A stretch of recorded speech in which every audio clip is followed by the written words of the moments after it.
అవినీతికి ఒక అడ్డాగా మారుస్తే ప్రక్షాళన చేసి పబ్లిక్ సర్వీస్ కమిషన్ నూతన కమిషన్ నియమించడమే కాకుండా గ్రూప్ 1 ఇతర ఉద్యోగ నోటిఫికేషన్లు కూడా ప్రకటించి నిరుద్యోగ యువకులకు ఒక విశ్వాసాన్ని నమ్మకాన్ని కలిగించే ప్రయత్నం చేసినాము. పన్ను ఎగవేతదారుల మీద కూడా కఠినంగా వ్యవహరిస్తూ ప్రభుత్వానికి రావాల్సిన రాబడులు ఆదాయాన్ని స్థిరీకరించుకుంటూ ప్రభుత్వ ఉద్యోగులకు జీతాలు ఇవ్వలేని పరిస్థితి, పెన్షనర్స్కి ఎప్పుడు పెన్షన్ వస్తుందో తెలియని పరిస్థితి నుంచి ప్రతి నెల మొదటి తారీఖు నాడు ప్రభుత్వ ఉద్యోగుల ఖాతాలలో జీతాలు వేసి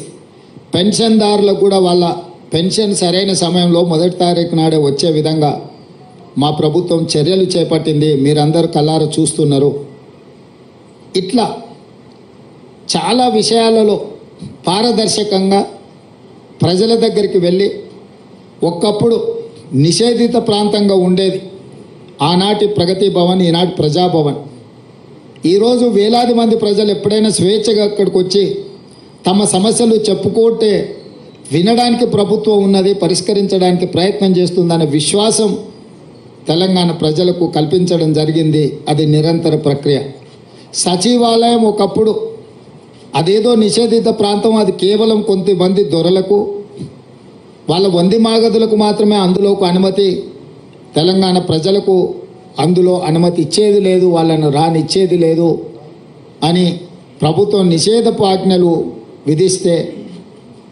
స్వేచ్ఛనిచ్చి ఎవరైనా రావచ్చు, ఇది మీది, డాక్టర్ బాబాసాహెబ్ అంబేద్కర్ సచివాలయం అంటే ఆయన వారసులు ఎవరైనా అందులోకి రావచ్చు, మంత్రులను కలవచ్చు, అధికారులను అడగొచ్చు, మీరు స్వేచ్ఛగా, ఇది మీ ప్రభుత్వం, మీ ప్రభుత్వంలో ఉన్న ప్రజాప్రతినిధులు ముఖ్యమంత్రి నుంచి మంత్రుల వరకు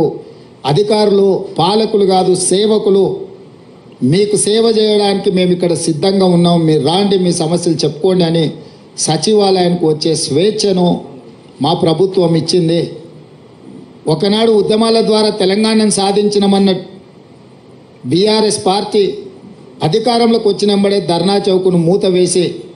ఈ తెలంగాణ ప్రజలకు స్వేచ్ఛ లేదు, మిమ్మల్ని నిషేధిస్తాం, నియంత్రిస్తాం, నిర్బంధిస్తాం,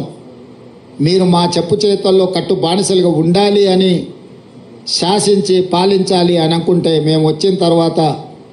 అదే ధర్నా చౌకును తెరిచి స్వేచ్ఛగా బీఆర్ఎస్ నాయకులు ధర్నా చేసుకోవడానికి కూడా అనుమతి ఇచ్చి గతంలో వాళ్ళు చేసిన పాపాలను దీక్షల ద్వారా కొంతైనా కడుక్కుంటారు, ప్రజాస్వామ్యంలో ప్రతిపక్షాలు ప్రజా సమస్యల్ని ప్రస్తావించాలి, వాటిని మా ప్రభుత్వం పరిష్కరించాలన్న స్ఫూర్తితోని టీఆర్ఎస్ నాయకులను కూడా స్వేచ్ఛగా ధర్నా చౌక్లో ధర్నాలు చేసుకోవడానికి తెలంగాణ ప్రజలకు స్వేచ్ఛ ఇచ్చినాం. అదేవిధంగా పౌర హక్కుల సంఘాల నుంచి ప్రజా హక్కుల సంఘాల వరకు, లేకపోతే వివిధ సంస్థలు ప్రజల కోసం నిరంతరం పనిచేసే వాళ్ళను సచివాలయానికి పిలిచి ముఖ్యమంత్రిగా నేనే స్వయంగా ఆ సంఘాలతోని సంస్థలతోటి సంప్రదించి ప్రజల యొక్క హక్కులకు భంగం కలిగించే నిర్ణయాలు అవి ఏవైనా వాటిని పరిష్కరించే విధంగా వాళ్ళందరితో కూడా కూర్చొని మాట్లాడుకోవడం జరిగింది. ఇంకొక పక్కన క్రిస్టియన్ మత సంఘాలకు, ముస్లిం మత సంఘాలకు, హిందువులకు సంబంధించిన సంఘాలను స్వేచ్ఛగా వాళ్ళ యొక్క నమ్మకం, విశ్వాసం